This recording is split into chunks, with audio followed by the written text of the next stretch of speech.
USTMৰ আচাৰ্য মহবুবুল হকক গ্ৰেপ্তাৰ গুৱাহাটীৰ ঘোৰামাৰা বাসগৃহৰ পৰা নিশা ১:৩০ বজাত আটক কৰিছিল আচাৰ্যগৰাকীক তাৰ পিছতে শ্ৰীভূমি আৰক্ষীয়ে গ্ৰেপ্তাৰ কৰিছে আচাৰ্য মহবুবুল হকক মাজনিশা মহানগৰ আৰক্ষী আৰু STFৰ সহযোগত শ্ৰীভূমি আৰক্ষীয়ে আটক কৰিছিল মহবুবুল হকক USTMত ধন লৈ পৰীক্ষাৰ্থীক উত্তীৰ্ণ কৰোৱাৰ আছে গুৰুতৰ অভিযোগ USTMৰ অধীনৰ বিদ্যালয়তো আছে অনিয়মৰ অভিযোগ পাথাৰকান্দিৰ চেণ্ট্ৰেল পাব্লিক স্কুলত ধনৰ লেনদেনৰ উত্থাপন হৈছিল গুৰুতৰ অভিযোগ আনহাতে শুকুৰবাৰে চেণ্ট্ৰেল পাব্লিক স্কুলত সৃষ্টি হৈছিল উত্তেজনাময় পৰিৱেশৰ 54/25 নম্বৰত পঞ্জীয়ন কৰা হৈছিল মহবুবুল হকৰ বিৰুদ্ধে গোচৰ আচাৰ্য মহবুবুল হকৰ বিৰুদ্ধে বৰ্তমান ৰুজু হৈছে প্ৰবঞ্চনাৰ গোচৰ USTMৰ আচাৰ্য মহবুবুল হকক ইতিমধ্যে গ্ৰেপ্তাৰ কৰিছে গুৱাহাটী আৰক্ষী আৰু STFৰ যৌথ সহযোগত শ্ৰীভূমি জিলাৰ আৰক্ষীয়ে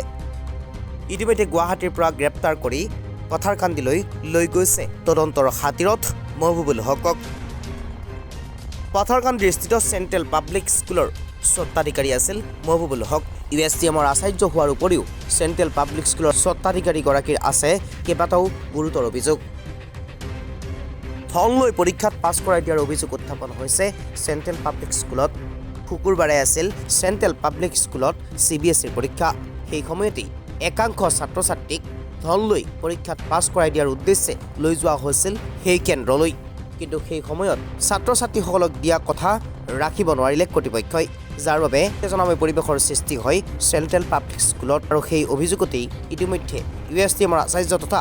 চেণ্ট্ৰেল পাব্লিক স্কুলৰ স্বত্বাধিকাৰী মহবুবুল হকক গুৱাহাটীৰ ঘোৰামাৰাস্থিত বাসগৃহৰ পৰা গ্ৰেপ্তাৰ কৰি লৈ যায় তদন্তৰ বাবে শ্ৰীভূমি জিলাৰ আৰক্ষীয়ে